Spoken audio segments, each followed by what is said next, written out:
Hai. Hai.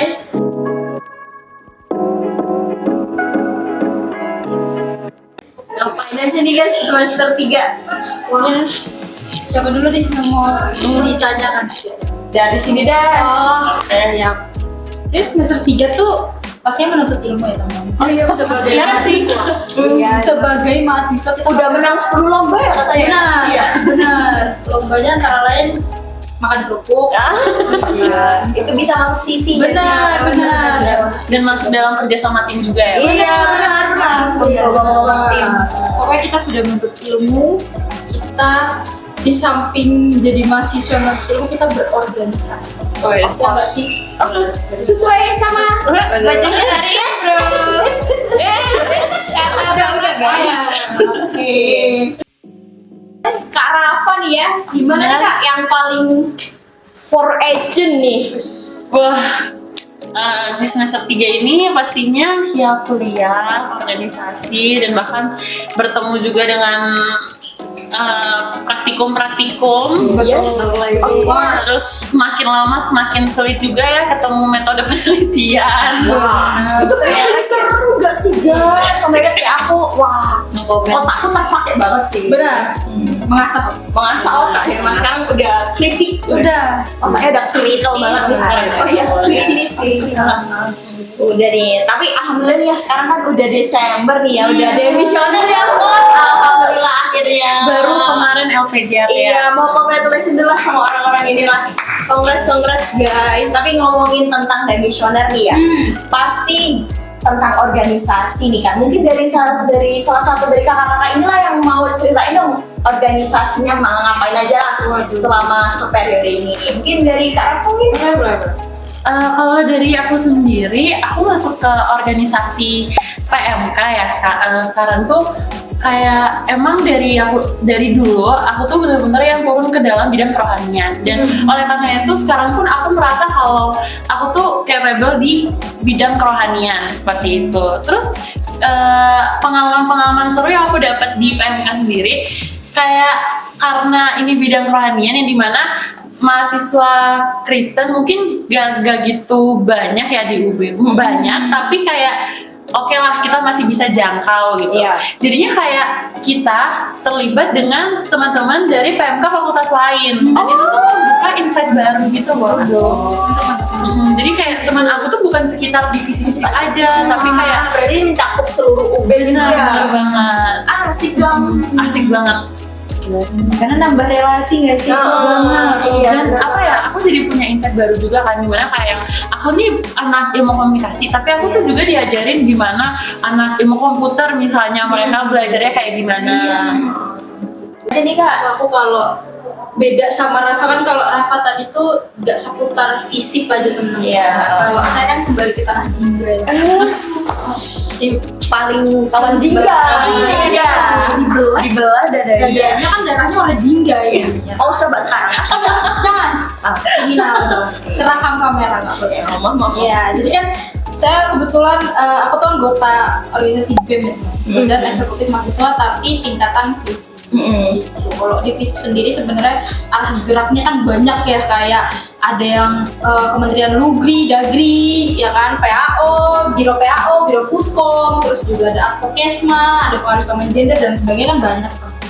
Nah kalau di BEM sendiri aku kebetulan di Pengaruh Utama Gender, arah geraknya jadi ke lebih ke membahas isu-isu gender dan juga kekerasan seksual dan mengadvokasi teman-teman FISIP dan juga memberikan pencerdasan lah ke teman-teman FISIP tentang hal-hal itu. Seperti itu sih kalau di BEM sendiri.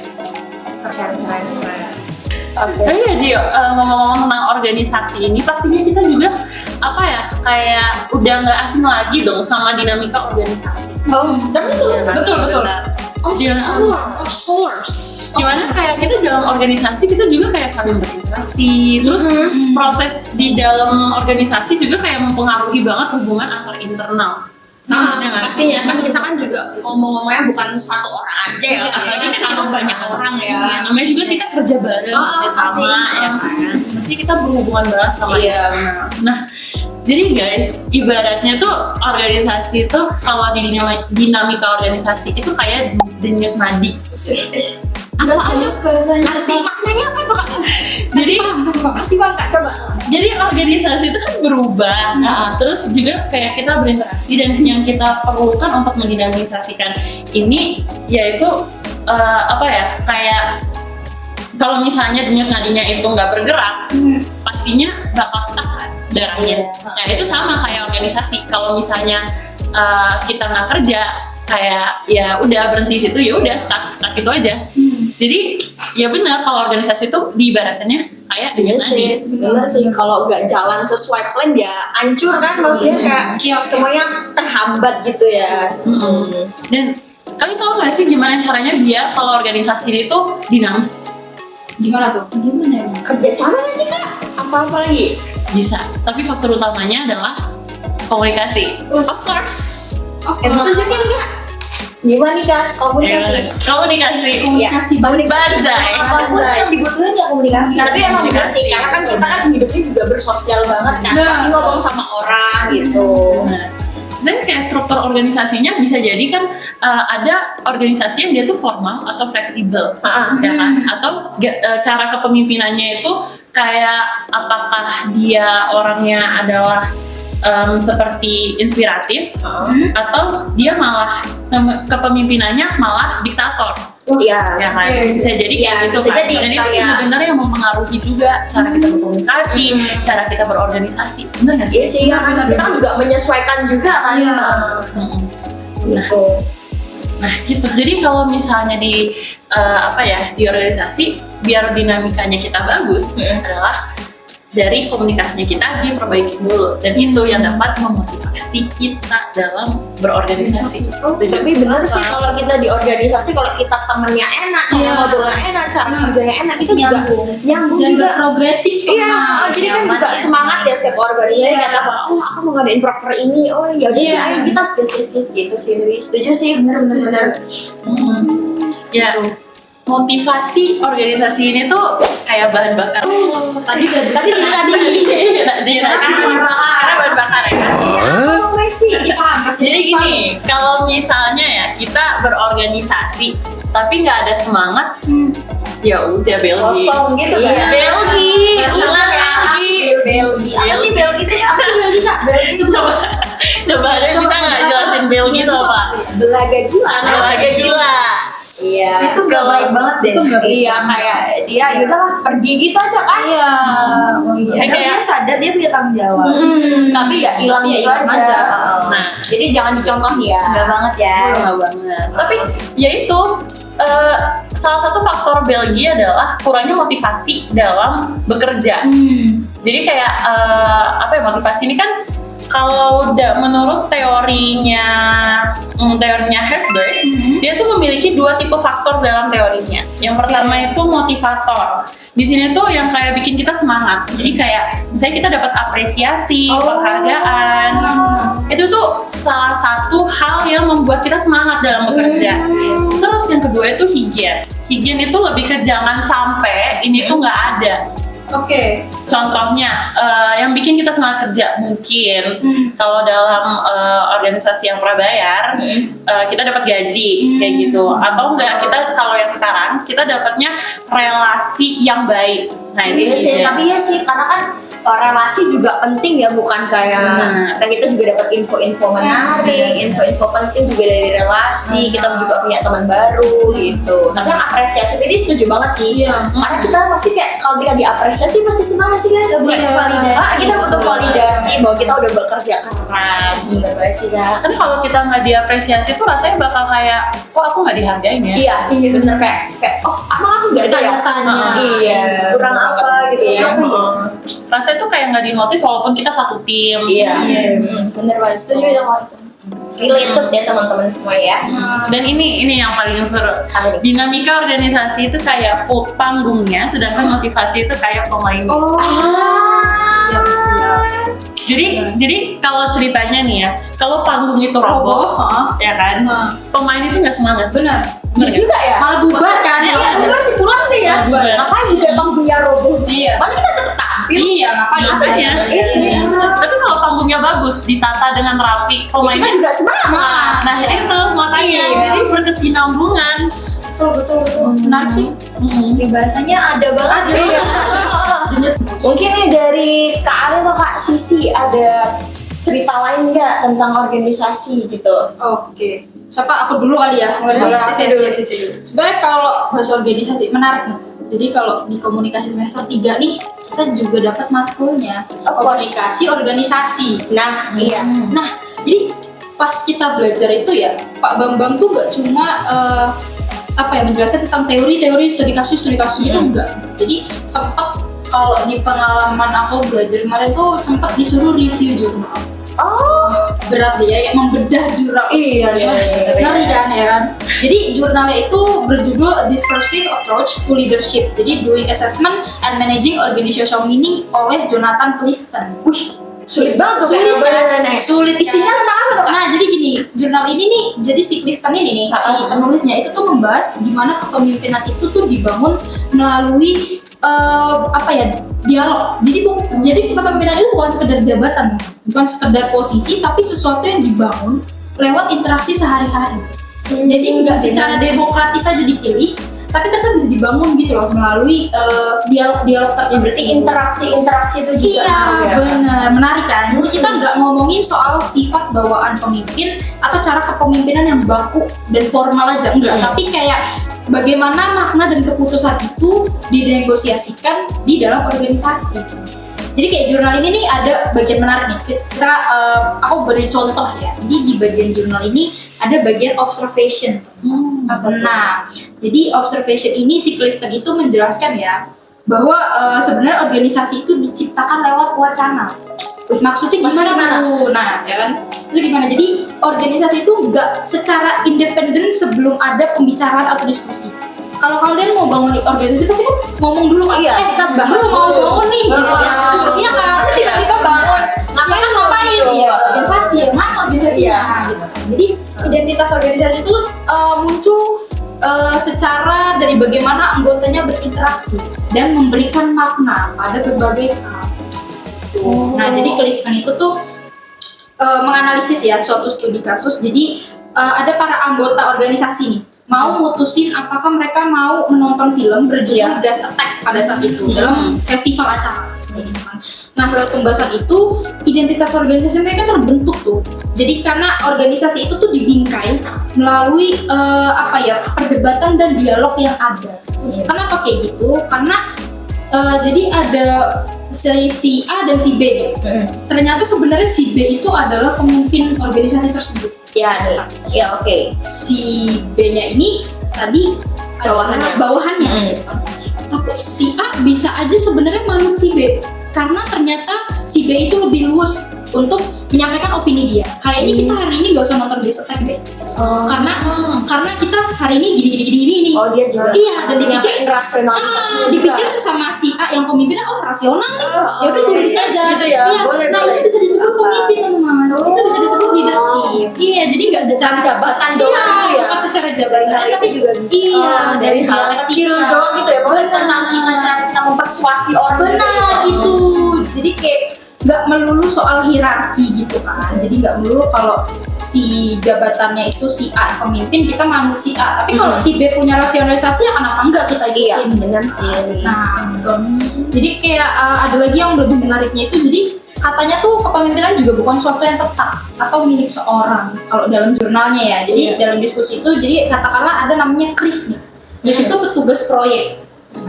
Dan ada namanya Debbie. Debbie itu manajer komunikasi. Oh, berarti secara posisi Debbie lebih tinggi Debbie lebih tinggi. Iya. Mencoba menentang pandangan politisnya dari anggota-anggota lain. Jadi kayak pada akhirnya anggota-anggota lain itu berhasil mempertahankan posisi mereka dengan strategi komunikasi tertentu. Jadi mereka melawan nih pemimpin yang enggak deh, kayaknya kita hari ini enggak begini.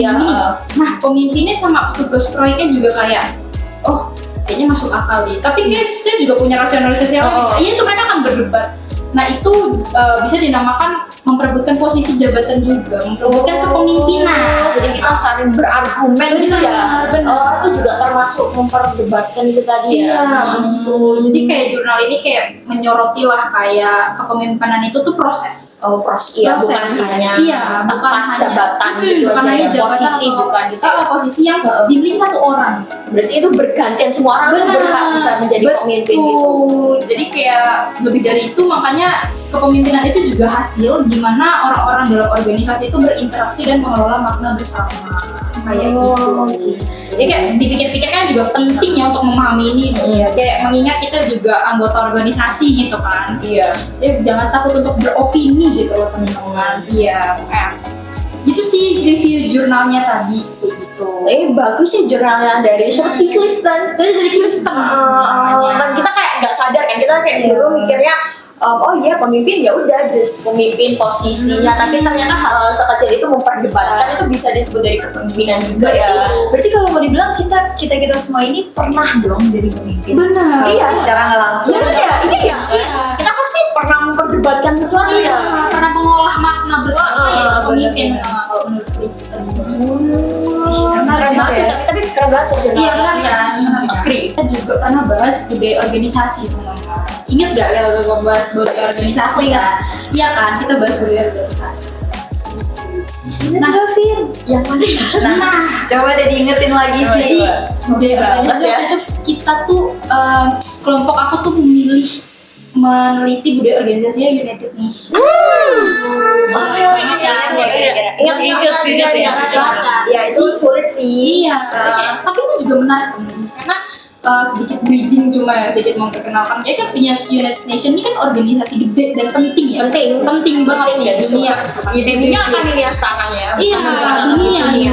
Udah bukan fakultas lagi, Bukan fisik lagi. bukan fisik lagi. Udah ini dunia. world ya, world. Betul, makanya kan jadi karena PBB ini juga dibentuk pas banget setelah Perang Dunia itu selesai. Jadi tujuannya itu tuh juga nggak main-main tentang misi-misinya. Jadi dia menjaga perdamaian dunia, mempererat kerjasama negara, terus juga membantu pembangunan atau perkembangan global kayak gitu. Nah, cuman kita bakal ngulik budaya organisasi di PBB ini apa sih yang bikin mereka sukses besar? Iya, Bikin mereka kok dipakai progresif ya? iya kayak semua orang pasti kayak PBB kayak keren banget. Siapa juga yang nggak tahu Oh, PBB? siapa yang tahu? Iya. Jadi kalau di budaya kerjanya PBB ya, kalau menurut PBB sendiri kerja tim itu segalanya. Kalau kata tadi Rafa itu adalah jantungnya dan denyut nadinya tuh pokoknya kerja sama tim gitu kalau di PBB. Jadi karena kan kenapa kayak gitu? Karena kan PBB itu kan kolaborasi lintas negara ya. Iya, banyak. Udah bukan lokal Banyak lagi orang ya. ya. Udah bukan lokal lagi ya. Jadi nggak apa-apa nggak apa-apa. Nggak apa-apa aja. Sorry. Iya nggak apa-apa. Maaf ya teman-teman. Iklan dikit. Lanjut nggak? Lanjut.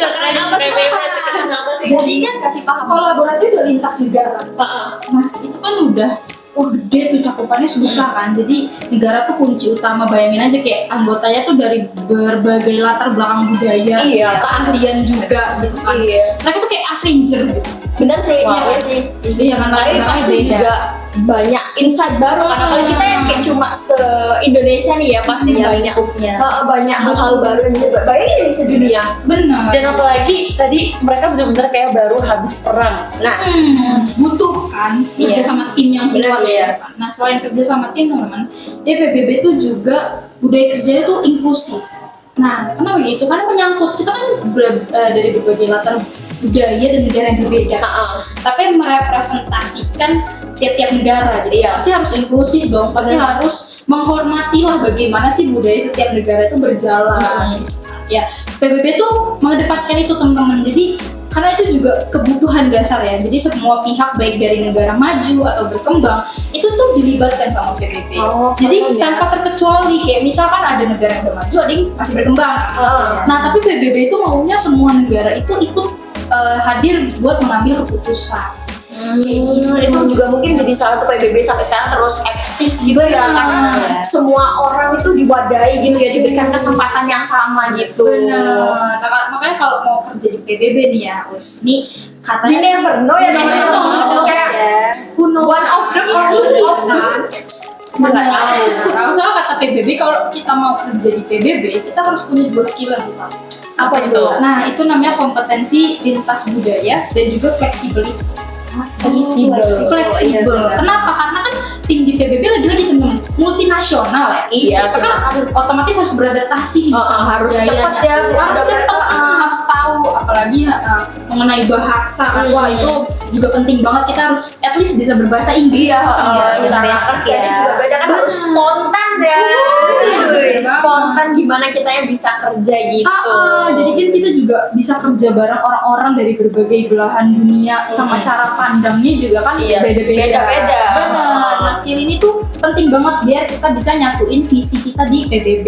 Jadi bisa bikin program yang oke, bisa langsung cepat tanggap gitu kan. Nah, habis itu adaptasi dan paham budaya tuh juga nggak nice to have di PBB, tapi must have, harus punya. Iya, Kak, kita Tapi bisa sadar ada ya. Bukan sadar ada, Tapi bukan harus, harus ya. punya gitu loh. Makanya dari strukturnya juga nih PBB itu juga jelas banget. Jadi kayak PBB itu dipimpin sama sekretaris jenderal. Nah, dan semua proyek dari perencanaan, pendanaan, eksekusi itu super tertata. Super tertata. Berarti ada banget. sektor-sektornya sendiri ya. Ada sektor, jadi nggak ada yang namanya tugas tumpang tindih. Udah tahu ya job desk-nya apa aja detail gitu ya. Benar sedetail itu. Dan pasti di PBB udah nggak ada yang namanya bela-bela gitu. Nah, nggak mungkin. Nggak mungkin ya, itu tidak profesional ya teman-teman. level ya. Nggak level Nggak sistem PBB banget. Iya, United Nations bos. Busa Belgi, malu banget. Malu banget. Iya, mungkin ya. Nah, berbuat dan PBB itu juga menjaga transparansi dan akuntabilitas.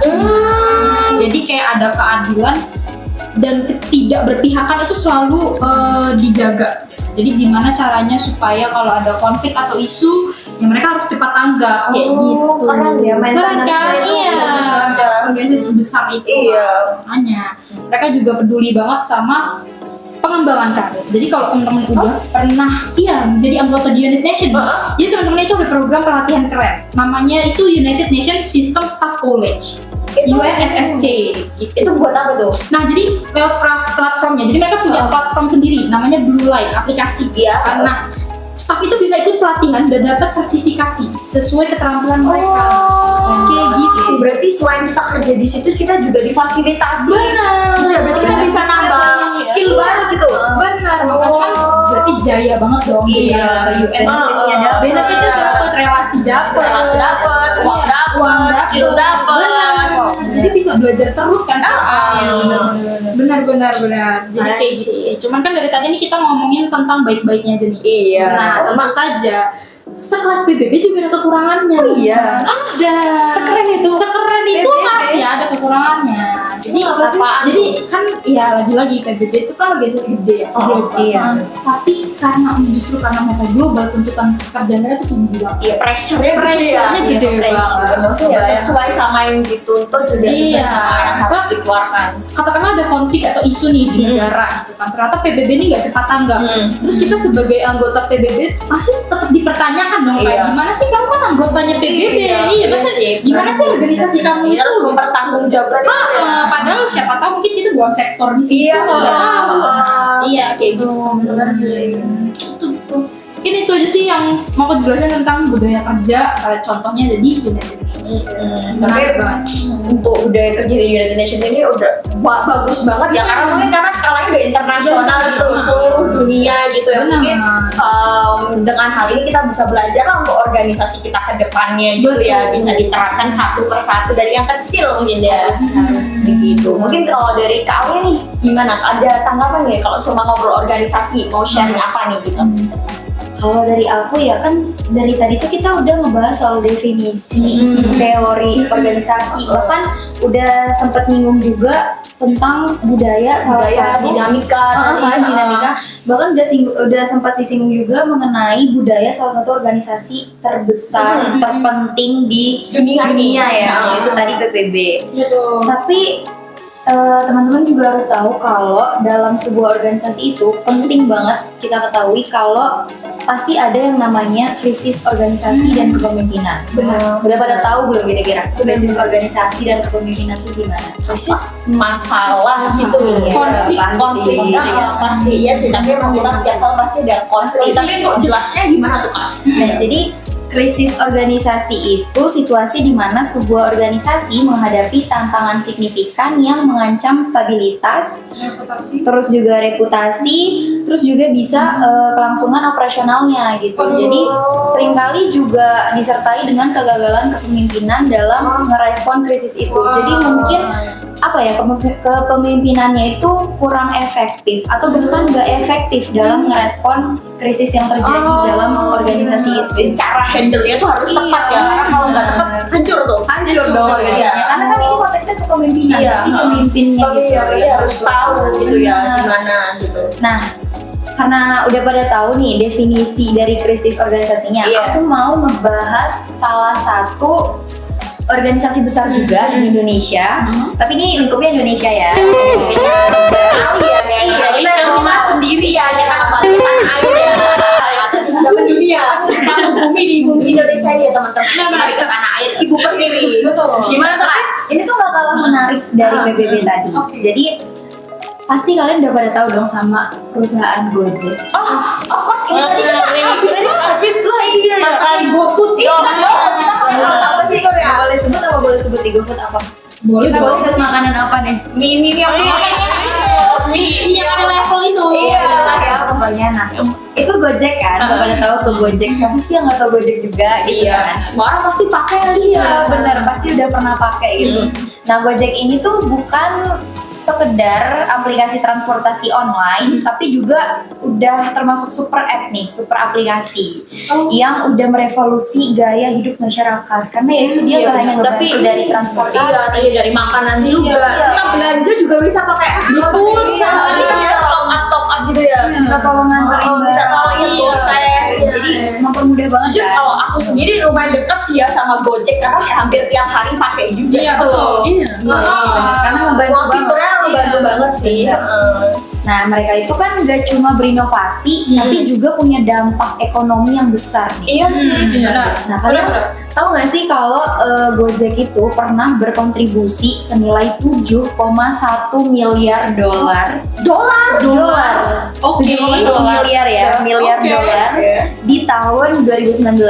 Nah, bahkan setahu aku ya, mereka itu masuk dalam daftar Fortune's Change the World. Oh iya. Tahu nggak itu? Tahu. Nah, Jadi jadi- cuma orang-orang hebat. Ternyata Indonesia bisa ya. Indonesia bisa ternyata. Jadi itu kan daftar tahunan yang dibuat oleh Fortune Magazine yang mengakui perusahaan-perusahaan dengan dampak sosial yang positif. Jadi maksudnya tuh dia nggak hanya berinovasi, tapi dia juga ada manfaat gitu Iya. buat masyarakat, Iya, kan? iya. Buat masyarakat. Inovasinya tuh baik ya kak. Sangat bermanfaat Jadi kan untuk maksudnya segalanya gitu. udah berinovasi, bermanfaat, bahkan buat orang banyak. Iya, lagi. Jadi bukan satu dua orang ya. Iya. menurut aku pantas sih buat masuk Masuk ke dalam nominal daftar itu Iya. mantap sih, sesuai Benar. sih gitu. Nah tapi nih ya sama halnya dengan PBB tadi, kalau Gojek itu ya di balik kesuksesannya pasti pernah dong menghadapi krisis. Bahkan tadi PBB pun bisa dibilang krisis kan. Iya. Nah Gojek ini tuh pernah menghadapi krisis besar di tahun 2017 karena ketidakpuasan mitra pengemudi terhadap kebijakan intensif yang mereka dapat. Oh. Kenapa tuh? Jadi kebijakan intensif yang mereka dapat itu nggak sesuai dengan apa yang mungkin mereka ekspektasikan. Iya, ekspektasikan tuh nggak sesuai. Nah pada akhirnya terjadilah aksi demo dan mogok kerja. Oh sampai segitunya ya kak? Iya. Sampai akhirnya hal itu tuh terjadi, berdampak buruk dong pastinya. Iya, berdampak pastinya. buruk, berdampak buruk pada finansial, Iya. reputasi, yang pasti. bahkan kepercayaan publik pun Iya udah turun pasti Kan, maksudnya iya. kayak iya kayak iya benar. kamu masih bisa dipercaya Iya. gitu kan. Nah, makanya pada saat itu sebagai pemimpin pasti tahu Pak Nadiem Makarim ya. Of course. Iya kan? Nah, pada saat itu tuh Pak Nadiem Makarim ini mengatasi krisis dengan pendekatan transaksional dan transformasional. Tahu nggak itu? apa? Kayak gimana tuh? Kayak gimana tuh Jadi tuh programnya? Pak Nadiem tuh bikin program yang ngeluncurin pelatihan bulanan yang diberi nama itu Bengkel Belajar Mitra atau BBM dan juga revisi intensif. Jadi langsung turun tangan tuh Pak Nadiem Makarimnya.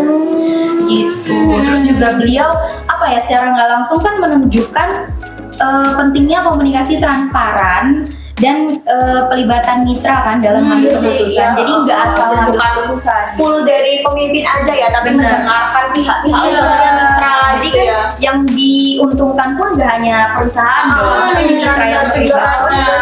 iya, driver juga pekerja semuanya pada terlibat juga ya. Jadi ya kayak menurut aku sendiri dari krisis Gojek ini sih kita bisa belajar ya kalau komunikasi organisasi yang baik dan kepemimpinan yang inklusif ya, terlebih maksudnya kepemimpinan itu kunci dalam menghadapi tantangan dan menjaga stabilitas dalam organisasi nggak sih? Benar. Setuju sih, Itu ya. kayak fondasi Benar, di benar, organisasi. Benar, benar. Iya. Pemimpin tuh memang memiliki dampak yang besar. Iya sih. Harus mengambil keputusan yang tepat. Benar. Benar. Dan juga Pak Nadiem. Respect total. Respect. Respect ya, keren Pak Nadiem. Keren banget nih Kak dari bahasan kita tentang organisasi, ternyata hal-hal sesimpel interaksi aja bisa termasuk dari leadership gitu ya Kak. Tahu Gitu. sih. Terus juga informasi-informasi terkait PBB, Gojek yang ternyata ya meskipun mereka company atau sebuah organisasi gede tapi tetap ada pasti ya krisisnya, tapi bisa gitu ya menghandle ya. Betul. Gitu. Mungkin hal-hal baik yang udah dilakukan para tetua gitu ya. Para tetua Bisa nih Bang. bisa kita contoh nih sebagai kita kan generasi pemimpin ya. Benar. Generasi emas. Kan kita mungkin juga besok pasti bakal memimpin. Amin. Amin ya teman-teman ya, karena kan kita never know ya. Iya, mungkin ya semoga contoh-contoh dari para petinggi tersebut bisa kita implementasikan Betul. lah gitu sih. Benar. Pembahasannya menarik nih, itu aja sih. Daging banget ya. Daging banget. Juicy banget. Bergizi ya teman-teman. Medium rare. Udah dapat kosakata banyak lagi. Iya. Nadi, bahan bakar, panggung, pemain. Ini udah daging udah cukup sih, udah matang banget ini. Iya kan? Ya mungkin itu aja sih yang bisa kita obrolin. Mungkin kita next time nongki-nongki lagi. Boleh. Kita obrolin apa lagi Mungkin nanti ya? bisa dengan PDH yang berbeda. Pakai PDS. Iya. Kita ada jabatan yang berbeda. BDS. From staff to apa nih? Leader Iya, leader. Leader ya, Iya, leader leader ya. Kuno. Semoga kita bisa ngeimplementasiin Iya, ini, kita iya. belajar dari sini. Amin. Yaudah, thank you so much ya buat kakak-kakak dan teman-teman di sini. Ya, semoga dapat lah yang bisa kita lakukan nanti. Yeay. See you kakak, terima kasih. See you Minda. Terima kasih banyak. See you.